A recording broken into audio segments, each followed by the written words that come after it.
Bueno, será una plática que seguramente disfrutarán mucho, está articulada para que ustedes puedan enriquecer sus ideas, su bagaje discursivo y sobre todo tengan herramientas para generar sus piezas de oratoria y cualquier otra narrativa de una manera más fresca y novedosa. Presentamos a Mónica Lavín.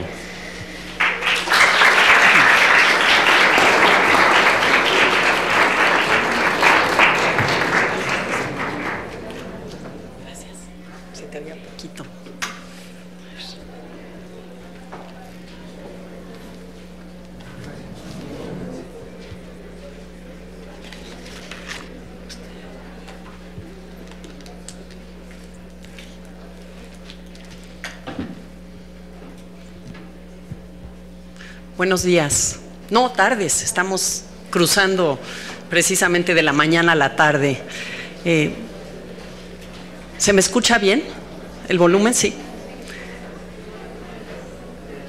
Mi abuelo solía platicar mientras preparaba una paella. A él le gustaba hacer paellas. Entonces, a lo mejor quienes han tenido la experiencia y han visto ese ritual en donde los ingredientes se van incorporando lentamente, primero se fríen las carnes, luego ¿no? el chorizo, el pollo, al final finalmente se agrega el arroz, el azafrán, hay que tapar, en fin, esto dura varias horas.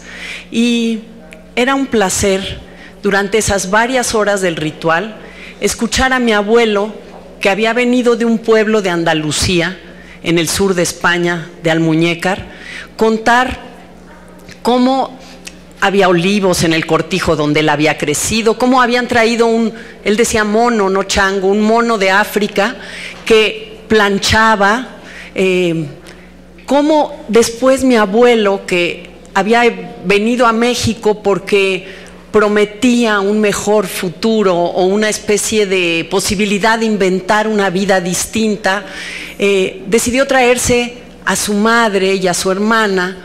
Y entonces vinieron las que eran mi bisabuela, que no conocí, su hermana, las trajo por barco, llegaron a vivir a la colonia Juárez, muy cerca de aquí, y como ellas vivían en este pueblo a la orilla del mar, y todos los días se sentaban en sus mecedoras y saludaban a la gente que pasaba, no tuvo opción mi abuelo más que en ese tercer piso del edificio de la colonia Juárez ponerles una tarimita junto a la ventana y la mecedora que se había traído mi bisabuela desde Almuñécar, colocarla ahí para que pues vieran la calle. Entonces su horizonte de mar se transformó por un horizonte de calle y la bisabuela y su hija no aguantaron más de 3 meses. Se regresaron al Almuñécar, alquilar un cuarto de la que había sido su casa. Todo esto lo cuento porque se los cuento. Se los cuento porque cuando yo estuve escribiendo un texto para una especie de un recetario atribuido a Sor Juana, que se encontró en el convento de San Jerónimo y para el cual Ana Benítez Muro, gastrónoma, estudiosa de la cocina, había hecho una adaptación para que se pudiera cocinar en tiempos actuales, me pidió un texto alusivo y yo lo primero que pensé, Sor Juana, la cocina, ¿cómo? Nunca me la imaginé picando cebolla o friendo como había visto yo a mi abuelo y no estaba muy segura de querer hacer eso, pero lo hice. Escribí ese texto y lo que más me gustó, o lo que fue decisivo para que yo escribiera después una novela que se llama Yo la Peor, fue saber que Sor Juana, Juana Inés de niña, tuvo un abuelo y una abuela andaluces, que sus abuelos, como mi abuelo, venían de ese sur de España tan distinto y tan particular y tan parecido también a nosotros, que su abuelo don Pedro Ramírez, su esposa Beatriz Ramírez, seguramente eran primos o parientes, lo cual era muy común, venían de Sanlúcar de Barrameda y habían llegado a México, a la Nueva España desde luego, a vivir en la zona de Hidalgo y luego se cambiaron a la zona de Nepantla en el Estado de México y luego muy cerca de Amecameca en Panuaya o Panuayan, pero venían 300 años atrás, 300 años y pico atrás, también buscando un sueño, también queriendo vivir otra vida. Esa conexión emocional con una Sor Juana, ese tener abuelos de una misma región, ese reconocer que este mundo en el que vivimos siempre ha estado lleno de flujos migratorios, porque todos estamos persiguiendo un sueño, porque estamos persiguiendo un sueño o salvando el pellejo, pero la migración no es una historia nueva, es una historia vieja. Esa conexión emocional, ese reconocimiento de que más allá de la poetisa, o de la, no me gusta decirle poetisa, de la poeta ilustre, de la intelectual, de la inquietud científica de Sor Juana Inés de la Cruz, estaba una historia de familia, como las que tenemos todos. Y eso me la hizo más persona, eso me la hizo más cercana. Y decidí escribir Yo la Peor por motivos emocionales. Es decir, tenía muchas otras preguntas. ¿Por qué Sor Juana había firmado Yo la Peor del mundo con sangre? ¿De veras había dejado de escribir al final de su vida? ¿Cuál era la verdadera versión de esa obediencia a la que se le llamó? ¿Por qué se le llamó a la obediencia? Pero ¿quién era Sor Juana? ¿Por qué había tomado tales decisiones? Porque tanto en la narrativa como en la vida, quizás lo que más importa son las decisiones que uno toma, el momento en que las toma. Entonces, para sentarme 3 años a visitar la vida de Sor Juana sin saber, porque esa es la incertidumbre en la que nos colocamos siempre los escritores, no sabemos si vamos a acabar las novelas. Porque no sabemos si ese mundo de palabras es suficientemente consistente, apasionante, crea su propia verdad y su realidad como para tenernos sentados horas y horas sin saber si la acabaremos, y si la acabamos, si se publicará, y si se publica, si se encuentra algún lector por ahí, y si se olvida, si se quita de la fila de novedades, como vivimos en la era de la novedad y todo pasa y se va. Los libros no tienen fecha de caducidad, pero el mercado no entiende muy bien eso. De aquí a que pasan de boca en boca, el libro a lo mejor ya no está. No sabemos lo que pasará después. Entonces tiene que haber algo, una fibra que nos atice no solo las inquietudes intelectuales, sino las emocionales, para que el poder de la imaginación, que es mucho del ingrediente con el que trabajamos los escritores, pueda sentarse a navegar en un mundo de palabras y construirlo. Menciono esto porque creo en el poder emocional de las historias que leemos, sobre todo las que leemos porque es a lo que yo me dedico, pero las que nos contamos. ¿Por qué? Porque creo que en la narrativa, en las historias, en los cuentos, las novelas, en las anécdotas, hay un poder de imán muy interesante, porque permite al que escucha, al que lee, identificarse.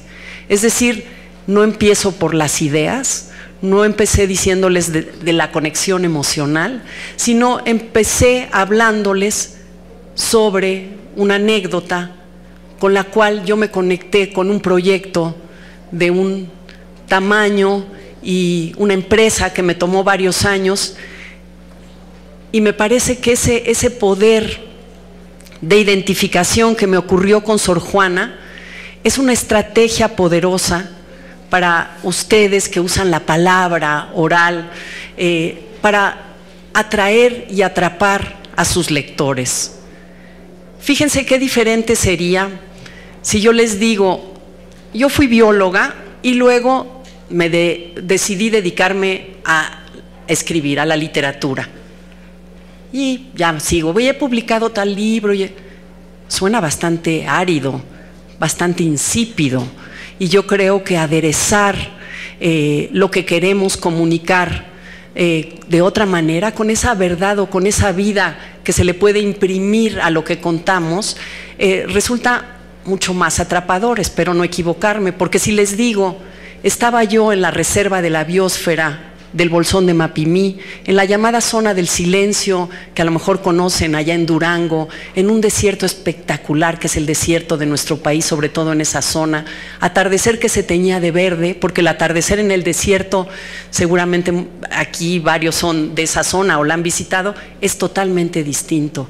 La luz, dada la poca humedad, se refracta o pasa por la atmósfera, de manera que los colores son otros. Y en esa hora del atardecer, casi el crepúsculo, yo tenía que atender a unos periodistas científicos, porque era bióloga.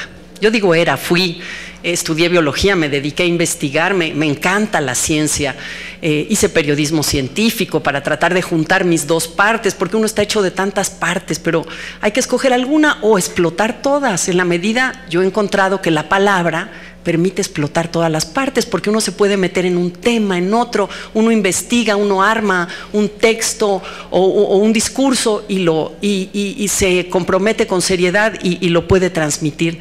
En ese atardecer, los periodistas científicos, nosotros no teníamos periodismo científico en México. Yo trabajaba para la revista Ciencia y Desarrollo de CONACYT.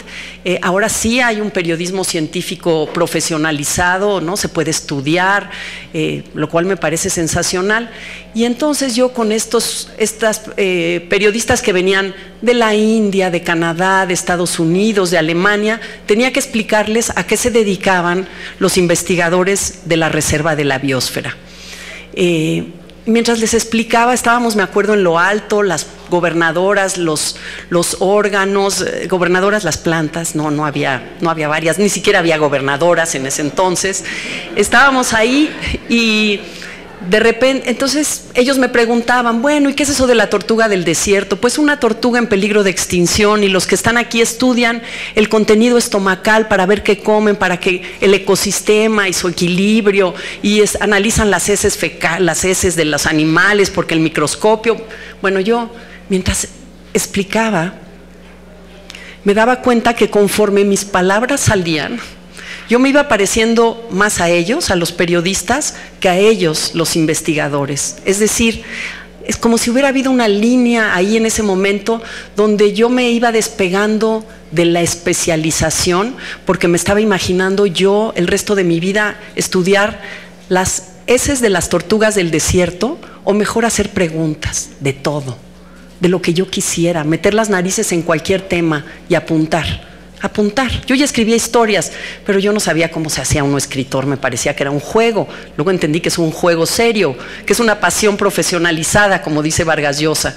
Pero de repente, ese día, ese momento, fue cuando yo decidí que me quería jugar el resto de mi vida con la palabra, y que yo ya no iba a irme a la maestría, que iba a rechazar la beca de CONACYT y que me iba a dedicar al incierto camino de la escritura y siempre andar con mi libreta y mi pluma.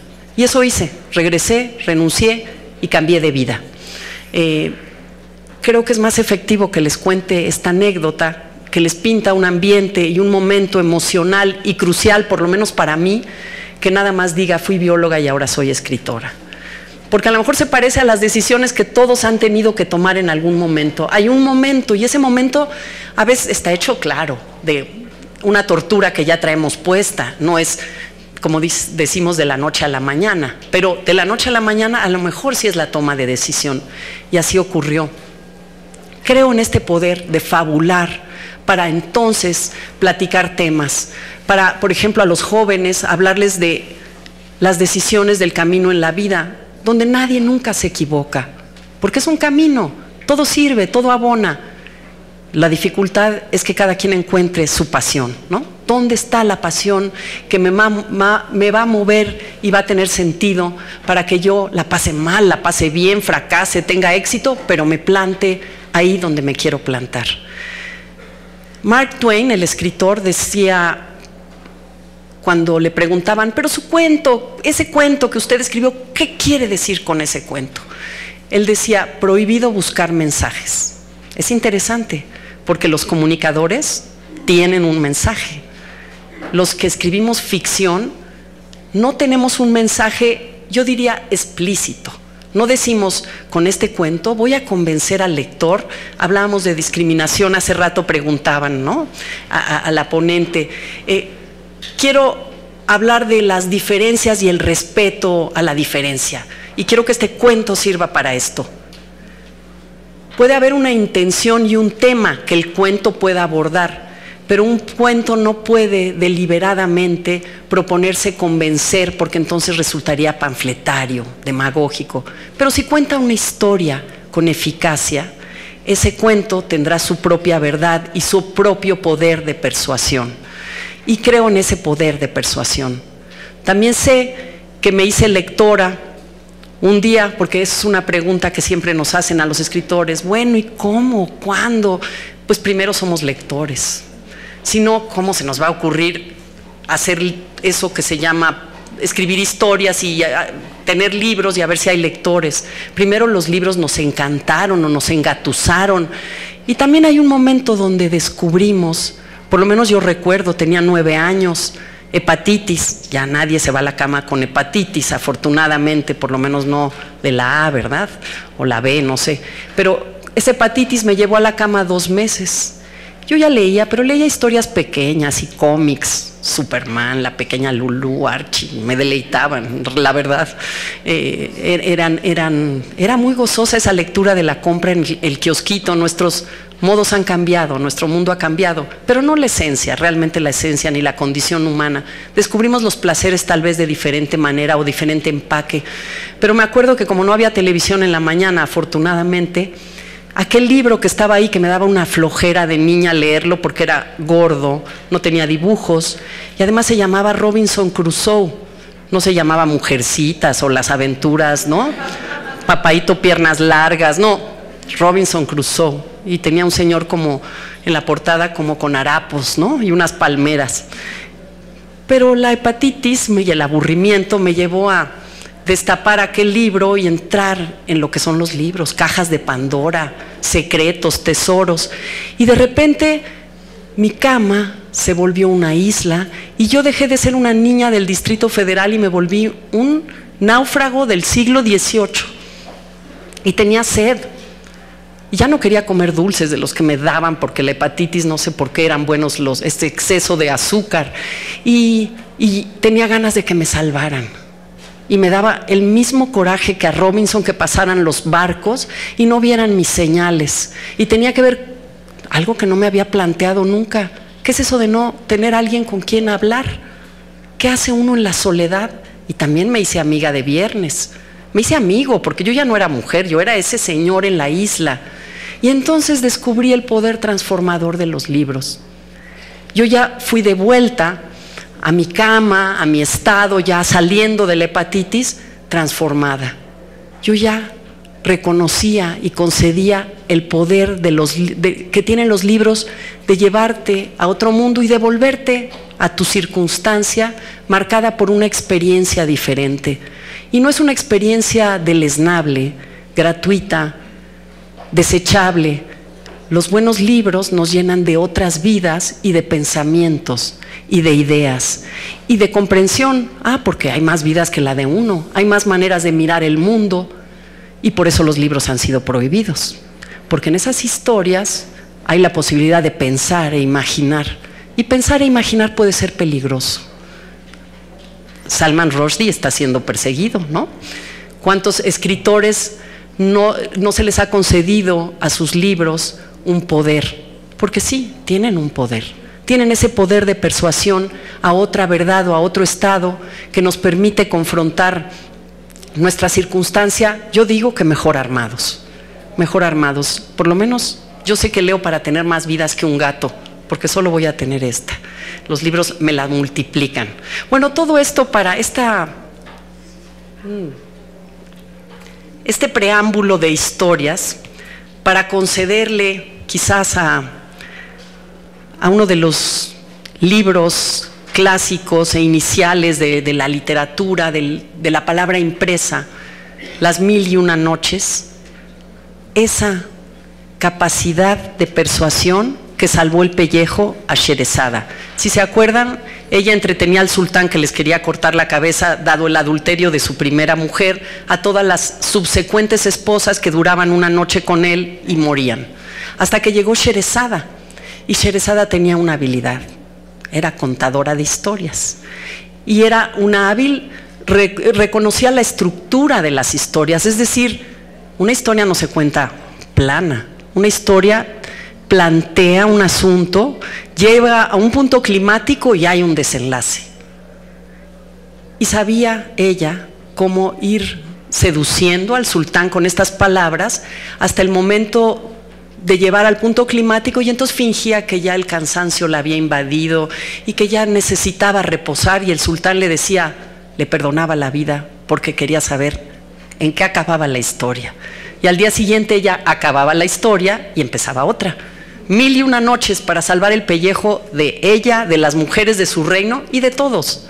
Contar historias nos puede salvar, porque nos hace pensar, nos hace vivir momentos de decisión en los personajes y de circunstancias que nos vuelven quizás más capaces de hacer propuestas. Pero creo que para contar y sí transmitir un mensaje, una idea, es bueno empezar contando una historia, y no cualquier historia, una historia que tenga que ver con uno, una historia que o con alguien, una anécdota de alguien que a lo mejor no conocemos, que si Churchill un día le pasó tal cosa, y entonces vemos la parte humana, la parte en la que nos reconocemos, porque no resulta intocable, como a mí no me resultó intocable Sor Juana, una vez que comprendí que también había sido una niña, ¿no? Y había jugado y había tenido un abuelo que se sentaba en las piernas del abuelo y que comían conejo allá cerca de Amecameca. Todo esta parte en donde nos acercamos y se logra una empatía, como hacen los libros con uno cuando es lector, me parece importante. Por ejemplo, a mí me pidieron escribir un texto para el tema de discriminación, pero yo dije que no iba a hablar del tema, sino que yo iba a contar una historia. Y yo tenía una historia que contar, y una historia que tenía ese lado de la discriminación, y yo no lo sabía, porque yo había usado esa historia en una novela para jóvenes, y esa historia en realidad es una buena historia para hablar de violencia. Eso yo no lo sabía, yo quería contar la historia. Ahora sé que si tuviera que hablar de violencia, empezaría por decir qué día me di cuenta de que todos estamos expuestos a la violencia. Contaría cómo un día, jugando en una cancha de básquetbol en Lorenzo Boturini, en un juego en un juego de liga, yo jugaba básquetbol, sin querer, en una de los, bueno, a lo mejor los que han jugado saben lo que es un 2, en un salto, en un 2, con el codo, le tiré el diente a la contraria. No me di cuenta, porque todas se tiraron al piso y dije, ¿qué pasó? Buscaban el diente. Yo no lo había hecho a propósito y me sumé a la búsqueda del diente. Cuando acabó, durante el cambio el medio tiempo, fui a pedirle una disculpa. Bueno, le pedí una disculpa de inmediato. Le fui a pedir una disculpa al equipo, ¿qué podía hacer yo para reparar el daño? Sí me sentía mal, claro que me sentía mal. Y después, cuando acabó el juego, íbamos caminando hacia los baños, que eso suele, ¿no? Va uno a refrescarse, ahí vamos, y venían de regreso las de mi equipo. Yo me había tardado un poco más, no sé por qué, pero venían de regreso y me dijeron, no entres al baño, te están esperando para pegarte. Eso nunca se me olvidó. Pude haber entrado al baño, a lo mejor tendría la cara, no sé cómo estaría hoy aquí hablando con ustedes, no sé qué contaría, pero estuve cerca y supe ese olor de la violencia, del grupo exaltado que quiere vengar un oprobio sin reconocer, digamos. Entendí lo que puede hacer también el grupo. Eso me llevó a escribir una historia, pero a través de eso yo podría hablar de eso, de que todos somos capaces de violencia también, y cómo algo de afuera nos puede sacar esa parte salvaje, que no comprende, que no es sensata, que no negocia con el otro, porque yo había tratado de negociar. Bueno, ya basta de mí, ya parece que les estoy contando las anécdotas de mi vida. Pero quiero que estos temas que tienen una especie de escaparate meramente anecdótico, creo que pueden funcionar muy bien como boyas para contar historias. Hace un rato, no sé si ustedes vean los TED Talks, a mí me gustan mucho. En uno de esos TED Talks, tengo aquí el nombre apuntado porque me cuesta mucho trabajo aprendérmelo, una escritora nigeriana, Chimamanda Ngozi Adichie, hace una plática sensacional que se llama Una única historia. Y ella habla, está en inglés, pero ella empieza contando una única historia. No se las voy a volver a contar, la pueden oír. Pero ella habla del peligro de solo conocer una historia. Es decir, ella cuando fue a Estados Unidos le dijeron, ¿cómo? ¿Tú hablas inglés? Pero si eres de África, como si África fuera un país. Y ella les dijo, Nigeria fue una colonia inglesa, el idioma oficial es el inglés. ¿Cómo? ¿Y no cantas canciones tribales? ¿No? Entonces ella comprendió que se había contado una única historia de lo que era África. Y que ella cuando vino a México, que fue a Guadalajara, a la Feria del Libro, también dijo, ¿cómo? Estos no son los mexicanos que yo suponía que eran, ¿no? Con el sombrero y el jorongo bajo, o todos bandoleros, o sea, ¿qué es esto? Y se sintió avergonzada, dijo, yo también caí en la trampa de la única historia. Hay que contar muchas historias, porque las muchas historias nos dan un mosaico de lo que es la realidad. Baste ver que Trump está contando una única historia, ¿no? Bueno, todo esto para hacer un ejercicio. ¿Cuáles son los ingredientes de una historia?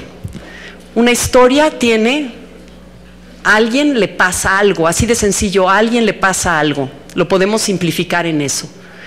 Si cuento una historia, tengo que decir, normalmente, como los periodistas, quién, dónde, cómo, cuándo, por qué. Eso es lo que va en una historia. Entonces vamos a jugar un juego. Tienen una hoja, todos los que están nada más necesito que tengan una hoja los de la orilla izquierda, los demás no. Todas las orillas izquierdas, una única hoja. No es una única historia, porque va a haber tantas historias como filas. Solo una hoja los de este lado.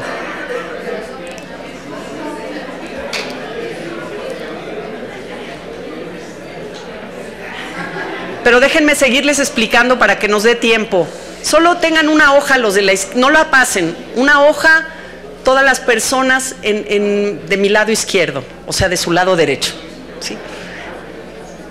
Vamos a jugar un juego, a lo mejor lo han jugado, se llama Cadáver Exquisito. ¿Sí? ¿Lo han jugado? ¿Ya están hasta acá del Cadáver Exquisito? Bueno, yo voy a decir una pregunta. La primera persona que tiene la hojita va a contestar esa pregunta. Es automático, ¿eh? Aquí no se trata de respuestas exactas, no hay respuestas exactas, es un juego de imaginación. Una respuesta y doblan el papel. Doblan el papel, donde escribieron lo cubren. El siguiente compañero o compañera, al lado del que escribió, va a escribir, pero no en el doblez, sino abajito del doblez. Y lo vuelve va a escribir atendiendo a la pregunta que yo haga y se dobla. El tercero, lo mismo con otra pregunta hasta completar más o menos la fila. A lo mejor no completamos la fila, pero tenemos que ir rápido y a la misma velocidad, ¿de acuerdo? Sí, es escritura automática. Bueno, primer pregunta. ¿Quién? ¿Quién? Lo que ustedes quieran. Dobladita y la pasan.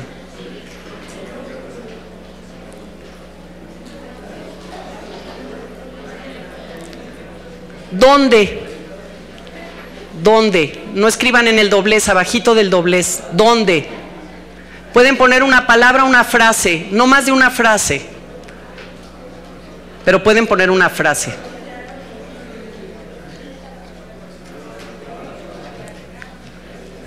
Tercera, ¿cuándo? No en el doblez, abajo del doblez. Abajo del doblez, si no, no queda el acordeoncito. ¿Cuándo?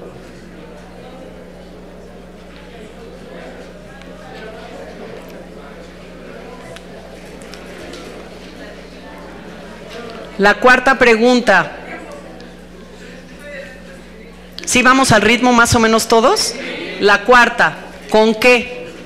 ¿Con qué?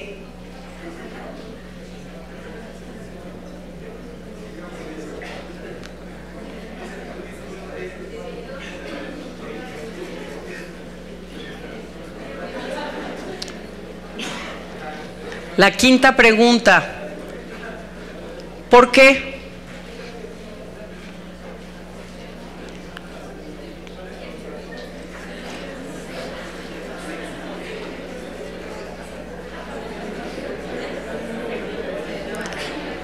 La sexta. La idea es que el de junto no vea lo que escribe el otro, ¿eh? Esa es la principal parte. No deben ver lo que escribió su compañero. Por eso doblamos el papel. Ahora viene quizás la palabra fundamental de la sexta pregunta. ¿Qué? Quiero la acción, quiero un verbo. ¿Qué? El verbo, la acción, verbo. ¿Qué? O sea, ¿qué es lo que ocurrió? ¿Qué?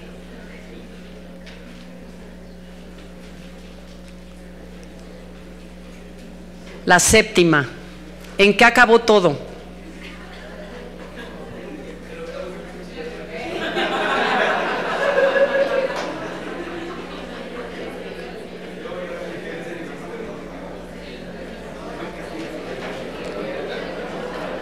Y la novena, creo que no vamos a llegar a la 10. La novena, ¿qué dijeron los demás? ¿Qué se dijo? ¿Qué dijeron de afuera? Abajo del doblez, abajo del doblez. ¿Qué dijeron los demás? Y con eso, si me hacen favor de recoger los acordeones, y al azar vamos a leer algunos.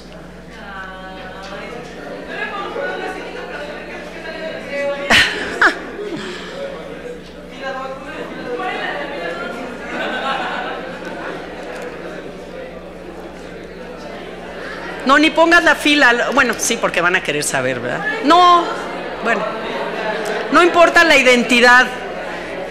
Es escritura colectiva.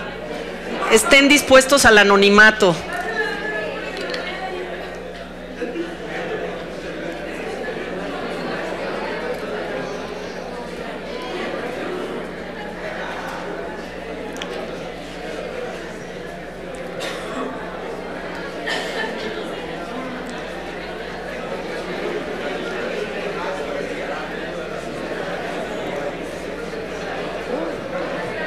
Gracias.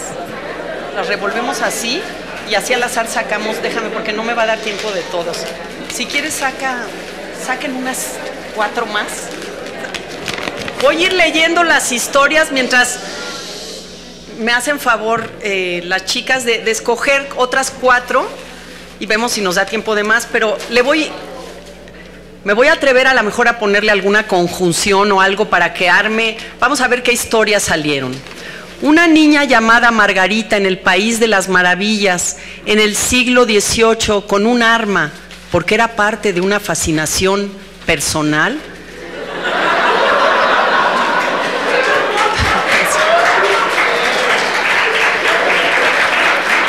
Todavía no acabo. Se fue a manejar y todos aprendieron la lección.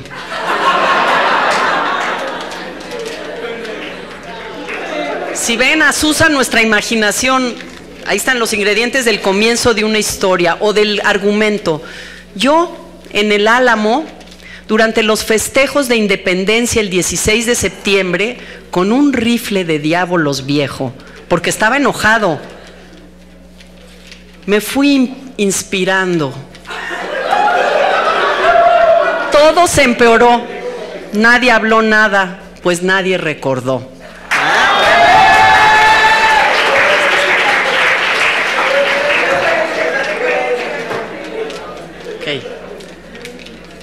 Yo, en el Paraíso, el 2 de octubre de 1968, es irónico, con las maletas llenas, por necedad de mejorar mi entorno, hice un gran pastel. ¿En qué acabó todo? Lloraron. No salió muy bien el pastel. Un escritor que soñaba con ser en un pueblo muy lejano en 1945, después de la Segunda Guerra Mundial, con una silla, porque estaba desvelado. Decidió cantar en un bar. Luego murió en un accidente que no era cierto. ¿Ven? Los escritores dicen mentiras.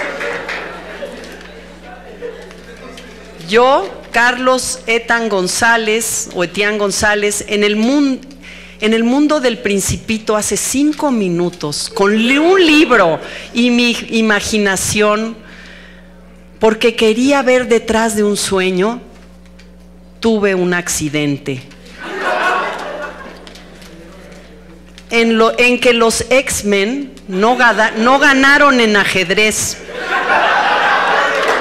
Todos lo metieron a una vitrina y comenzaron a decir que desde entonces sería el orgullo del pueblo.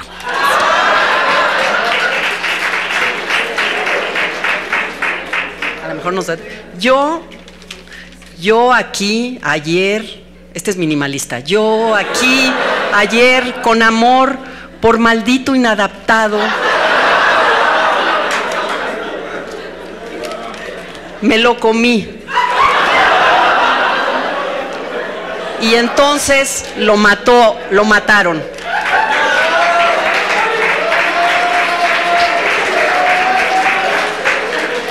Como ven, estamos viendo además la ambigüedad y personajes hasta oscuros, con amor, y se lo comió. Bueno. Barack Obama en Morelia en el siglo XX, a mediados, era un bebé, con muchas ganas de hacerlo, porque hay que animarse a actuar,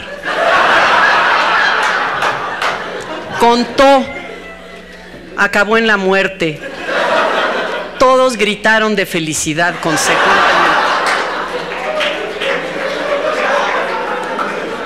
Yo en México hace 17 eones de años, con mucha ilusión y con ánimo de venganza, porque se amaban, me dediqué a cantar.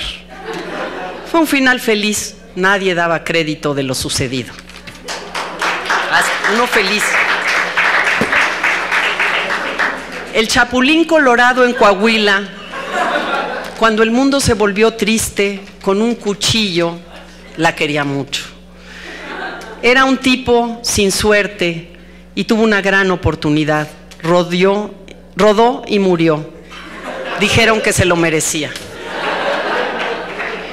Pues nos echaremos todas, como ven. Ok.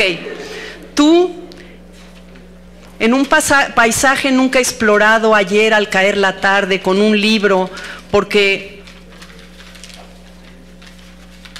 no has venido hoy, estabas llorando. Democráticamente todos participaron. Estaban conformes con la situación, ya que lo consideraban que era justo. Este era un lector. ¿Quién? En Chihuahua, el 7 de septiembre de 1991, con una pala, matar. Logró salvar el edificio en llamas de ser apagado. Al final, se mataron por mentirosos. Esto es una especie de noticia, ¿verdad? Un perro en Zacatlán, ahora, con una navaja y porque quiso, triunfó. Fue así que vivieron felices por siempre, o eso es lo que dicen. Serán bendecidos por la providencia de los dioses.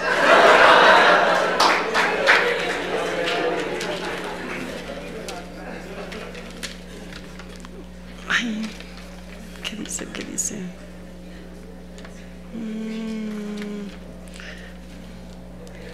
A ver, en el Congreso mejor desarrollado en medio de una selva en el verano de 78, con estilo y luz, porque quería una hermanita, luchó, encontró la felicidad. ¿Qué dijeron? Que la foto está bien. Ya nos quedan poquitos, ok. Una bruja llamada Trump, en la universidad donde estudió, una noche estrellada, con un cepillo de caramelos azules y puntas rojas, porque tenía cara de enojada, triunfó. Luego hubo nada y ruido. Y todos dijeron que había que estudiar. No sé si lo cambié de orden porque ahí estaba. Ay, ok. Este está difícil leerlo. Este también. No, estos ya no los leemos porque nos vamos a tardar. A ver. Este no se acabó, creo, tampoco. Más cortos. Ah, por ser cortitas las filas. Patch Adams en la mágica Ciudad de México en la actualidad.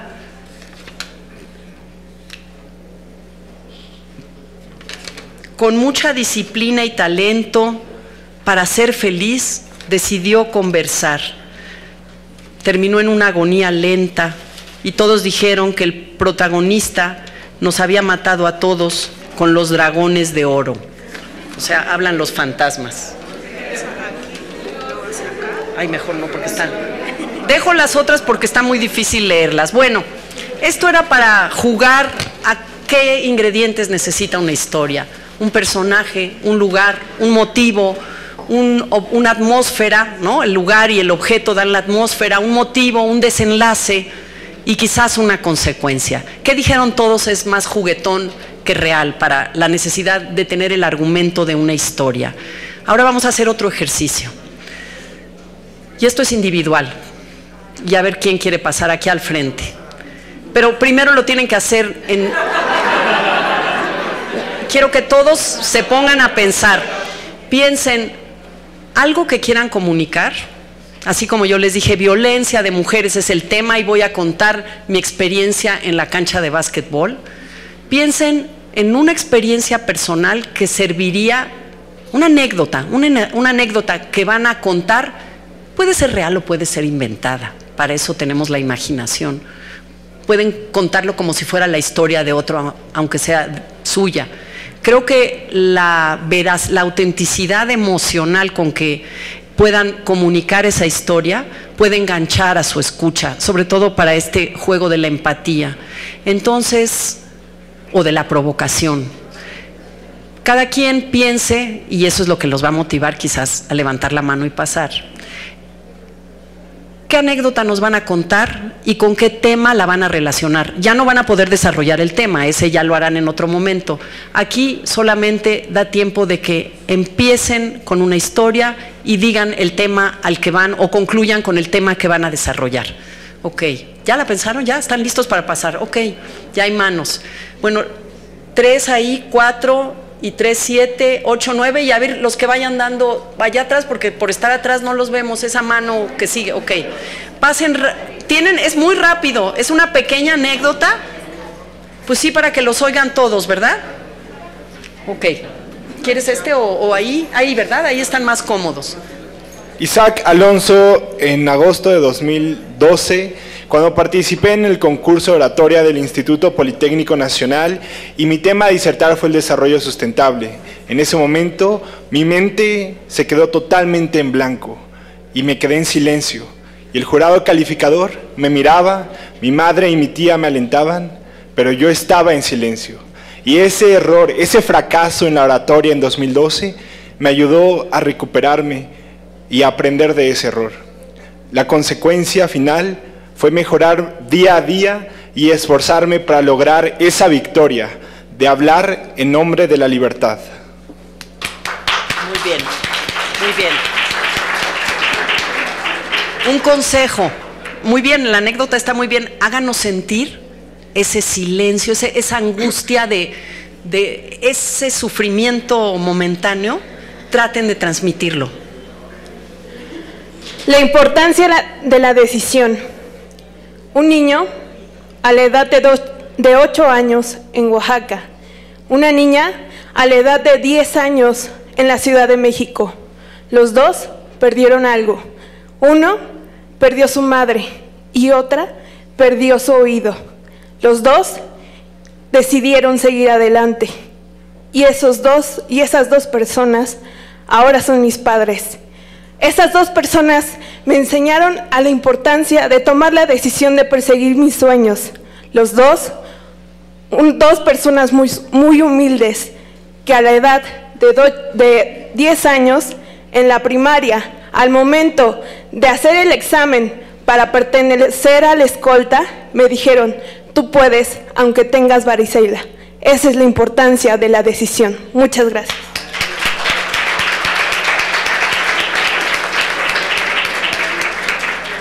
Muy bien, muy bien. Nunca pienses que no te escucho. Cuando tenía 5 años, mi abuela me platicaba cómo era que su tía, en épocas de la Revolución, puso un rebozo entre 2 guayabos para cubrir a su familia de los balazos. Me mostraba el rebozo agujerado y yo recuerdo que me reía, pero no me reía de su historia, me reía de la inocencia. Nunca más quise volverme a contar una historia. En 2013, a la edad de 17 años, decidí escribir mi primer cuento.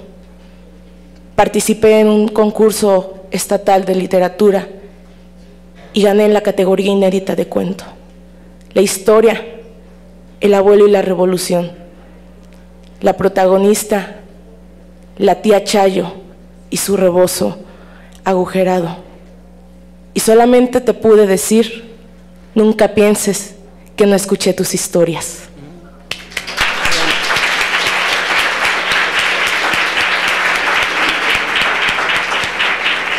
La importancia de los detalles cuando narramos, algo que se nos pueda fijar, también es importante, ¿no? El rebozo agujerado.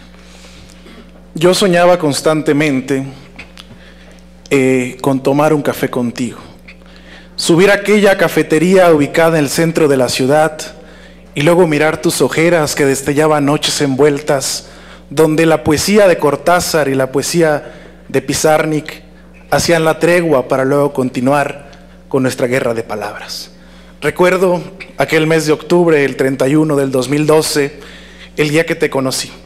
Ese día me proponía a leer poesías y tú te acercaste a mí, me miraste y comencé a leerte algunos poemas de Sabines.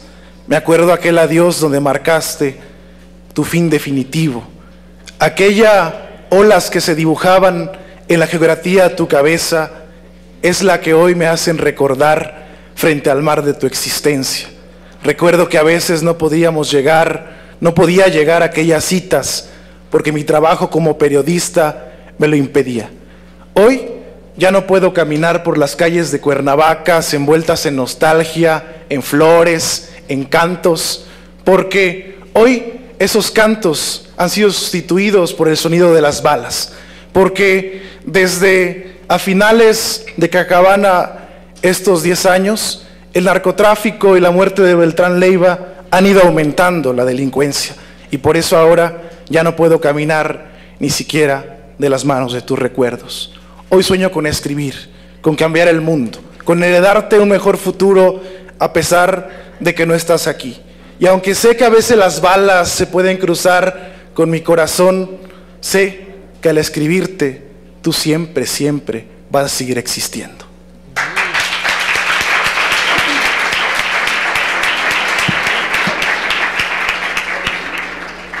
La importancia de salir adelante. Hoy quisiera hablarles de una mujer que hace 57 años, cuando tenía 3 años, tuvo que trabajar en el campo porque no había otra oportunidad para salir adelante. Donde desde los 7 años fue golpeada, fue pisoteada, y que inclusive lo único que recibía que era para comer eran unas cuantas tortillas, chile y sobre todo violencia y gritos. A la edad de 16 años se tenía que casar obligatoriamente. Ella con valor y con lucha dijo: no, yo no me voy a casar con quien tú quieras, y si es necesario me iré. Su padre le contestó: si quieres vete, pero nunca vuelvas a esta tierra y nunca tienes un padre. Esa mujer se fue a la ciudad. Tuvo que luchar días y noches. Tuvo que ser ultrajada. Tuvo que luchar inclusive en contra de aquello que no pensaba que iba a suceder. Ella en ciertas casas tenía que trabajar días y noches. Soñaba en algún momento con una familia, con crecer, con no vivir en aquel pasado y que vivieran con un hombre feliz y contenta. Pero en ese camino también encontró gran sufrimiento y tristeza. Pero las cosas van cambiando. Pasaron los años y entre esas cosas importantes que te da la vida, encuentras una de ellas, el calor de una madre. Una madre que no fue la que le dio nacer, pero que le dio el aliento, el cariño y la comprensión. Curiosamente, entre su infancia se encontró al hombre de su vida. Pero entre esos anales se le ocurrió una idea de casar, de más tener el hijo e irse para no encontrar ese dolor. Pasaron 3 años y en ese momento, cuando sucedieron las cosas, le dijo: yo te amo y por tanto tú no me puedes quitar mi hijo. Esa es la historia de mi madre.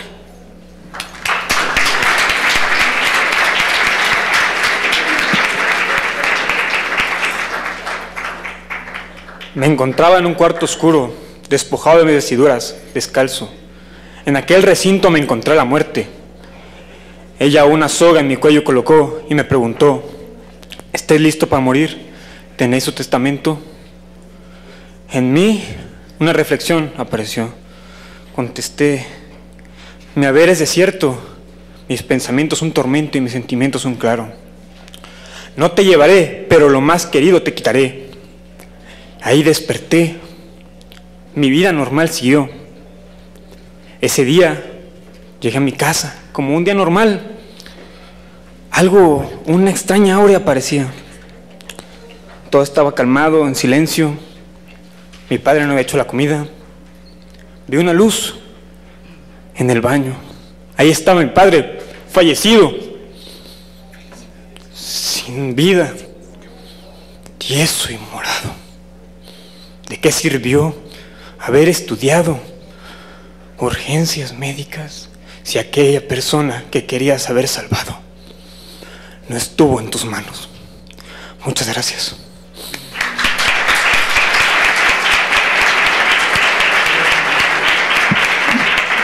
Les pido, por razones de tiempo, es maravilloso escucharlos, por razones de tiempo hagan breve su participación, ¿sí? Un día de marzo, en una reunión me dijeron que no había nada bonito en el estado de Tlaxcala, pero yo me acordé un día que subí al cerro del estado de Tlaxcala y se llama Malinci. Ese día recuerdo lo difícil que fue y las horas incesantes que fue subir y poder decir: llegué a la punta y llegué al final de esa montaña.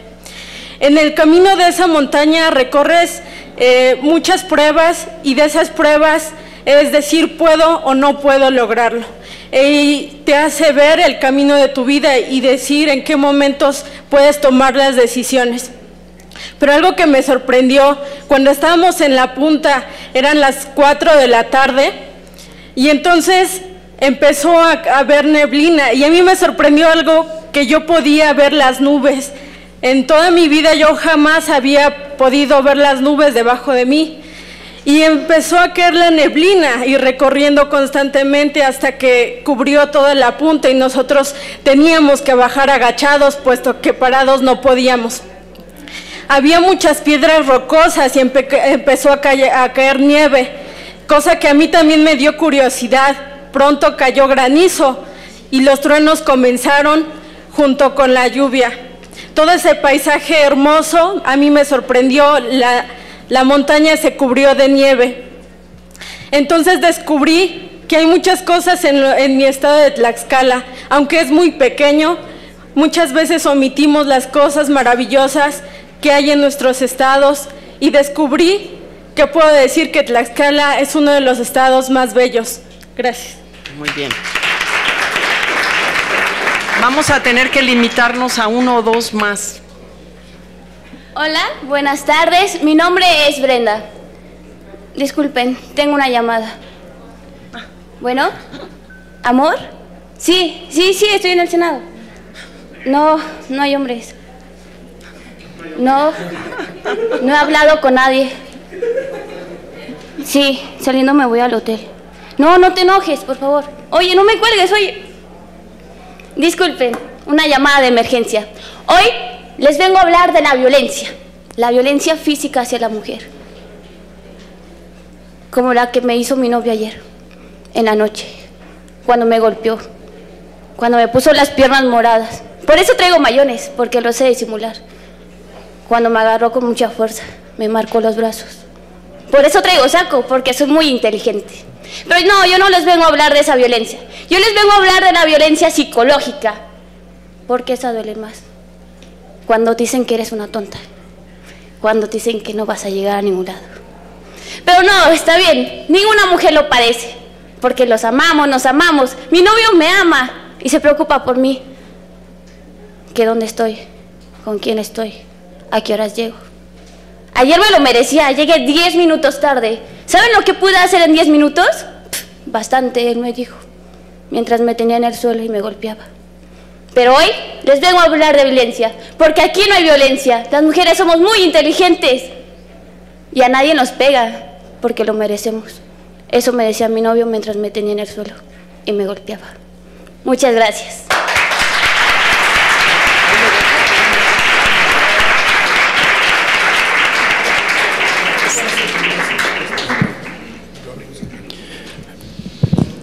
Conocí a José Luis hace 3 años en un concurso de programación.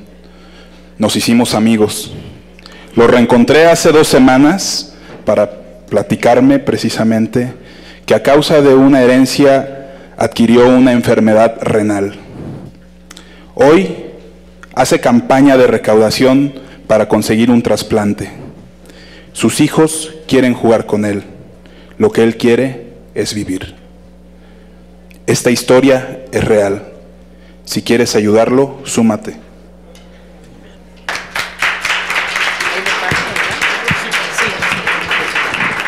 Perdonen que lo tenemos que parar ahí porque nos faltan preguntas y respuestas. Me quedo con las ganas de escucharlos igual que todos, pero bueno, espero que sea un ejercicio permanente. Recuerden que después de contar la anécdota es importante aterrizarla en algo donde entendamos que todos nos podemos ver, ¿no? Que esa historia puede ser de todos.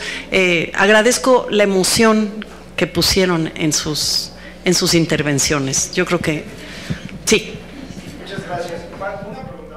Cuando tenemos que escribir nuestro propio discurso, definitivamente el mensaje es muy importante. ¿Qué mensaje debemos transmitir en una época mediática donde la globalización y la tecnología son distractores cuando un orador u oradora se encuentra disertando su discurso? ¿Cuál es el mensaje que debe de principal? No, yo creo que ahí lo que importa es la forma. Si estás compitiendo contra el aparatito, lo que importa, que a mí me encanta que tengan solo la palabra por arma. A mí cuando me dicen que el PowerPoint, digo, no, si la palabra, si se trata, digo, los escritores trabajamos con la palabra, no queremos que tenga una imagen para reforzar. Yo creo que la contundencia o la elección de las palabras con que arrancas, y ustedes son los expertos en cómo modular y cómo, pero ¿qué elijo? Que eso es lo que nos pasa a los escritores, ¿cómo arranco la historia para que mi lector no diga, ay, no, mejor veo la televisión? ¿Cómo lo atrapo con las palabras? Deben ser breves, yo creo que debe entrarse por eso hay que leer narrativa y poesía, porque eso nos ayuda a escoger palabras que sonoramente pueden acompañar lo que queremos decir.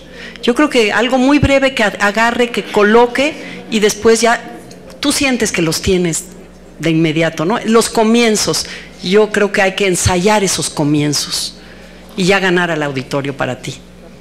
Por favor. Gracias.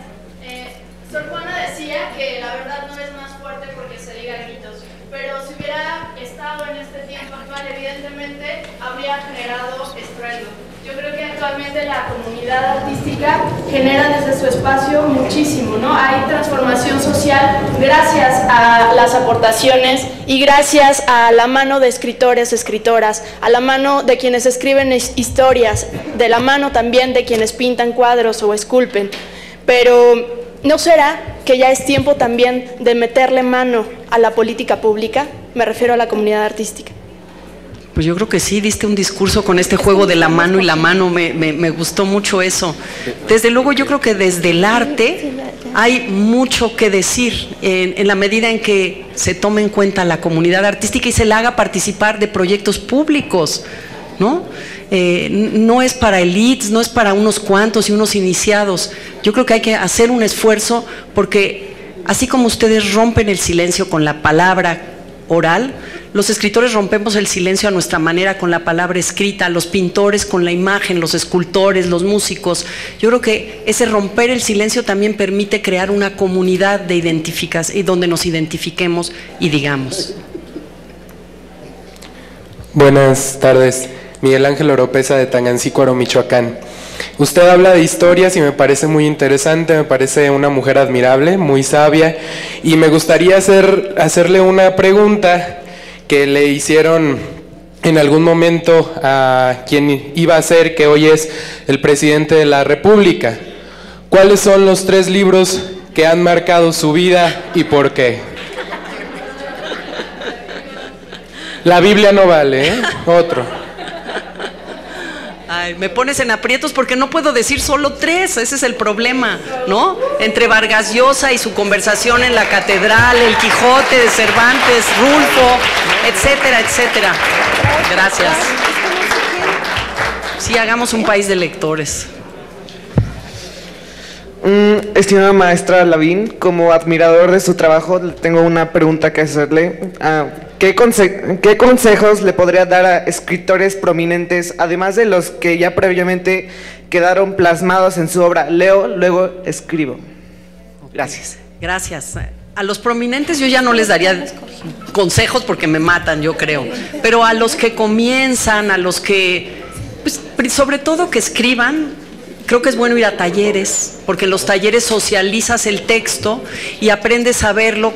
Los talleres normalmente los dirige, yo fui a talleres, yo doy ahora talleres, los dirige o los orienta alguien que tiene más experiencia y nos ayuda a ver. Es una formación como de la Edad Media, es leer y querer tener un mejor texto, aceptar la crítica para tener el mejor texto posible. Y yo creo que eso, cuando uno se enamora de las palabras, que ustedes están enamorados de ellas, pues hay que buscar eso, la precisión, el poder de la prosa, el poder del sonido y la música que diga algo, no hueca, no vacía. Ya no podemos hablar de ecología nada más, hay que decir algo más para no dejar decir discursos vacíos, que pasa muchas veces. Muchas gracias, Lisbeth Fernández, estudiante de Matemáticas de la Facultad de Ciencias de la UNAM. Mi pregunta va enfocada a la duda que me ha llegado a invadir. En el momento en el que yo tengo la estructura de un discurso, de un cuento, y todo parece ir muy bien, ya va muy bien mi historia o lo que sea, pero de pronto no sé cómo terminarla. ¿Cómo enfocas tus ideas para finalizarla y finalmente conseguir el objetivo que tienes? ¿Cómo terminar una historia? Yo pienso que en el cuento hay que saber en qué va a terminar antes de ponerse a escribirla. Creo que es un principio de estrategia. En la novela no sabes dónde va a terminar, pero en el cuento, que tienes que ir con una tensión narrativa muy parecida a lo que estuvieron haciendo aquí adelante, desde el principio sabes en qué va a terminar. Ya no te veo, ahí estás. Desde el principio sabes en qué termina, no las palabras, no exacto, pero ya sabes, como hicieron aquí, que se mató, que se cayó, que no. Ya lo sabes, para que apuntes, es lo primero que hay que saber. Luego lo más difícil es encontrar las palabras para comenzar. ¿Sí? Te aconsejo, prueba por ahí, porque escribir es prueba y error. Hola, muy buenas tardes. Mi nombre es Sofía, soy de Colima. Mi pregunta es, ¿tú crees que la oratoria pueda conjugarse o pueda abonar a tu oficio de escritora? ¿O más bien crees que son disciplinas distintas que pueda contaminarla y que si quieres ser escritora te tengas que dedicar únicamente a ser escritora?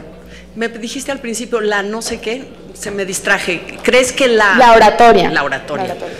No, yo creo que ustedes están escribiendo cuando hablan. Yo creo que no entran en conflicto, al revés. Yo antes no hablaba en público. Es más, los escritores, si precisamente nuestra fuerza es el silencio, es la escritura, porque nos da tiempo de encontrar la palabra, de precisar. Luego con el tiempo he tenido que, incluso un programa de radio que me aterraba estar en él, me sirvió para saber que a gran velocidad hay que construir una idea, un argumento. En el radio no puede haber silencios, ni te ven, ¿no? O sea, es pura palabra ahí. Y yo creo que es un ejercicio, creo que se complementan, ¿no? Porque es la palabra. es la palabra y hay ritmo, tensión, hay algo en el fondo, hay un principio y un final, a veces tienes más tiempo, a veces menos tiempo. A mí me dan una columna en el periódico con tantos caracteres, me tengo que ajustar aunque yo quisiera escribir 4. Todo eso ayuda, claro que ayuda, desde luego. Me dicen que ya acabamos, muchas gracias. Gracias.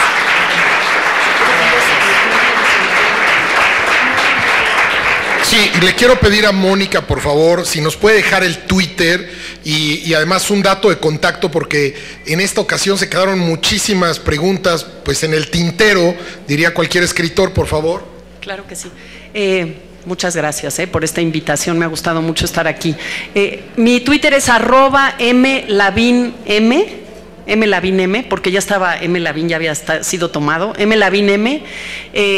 Tengo mi página, www.monicalavin.com, ahí también me pueden escribir.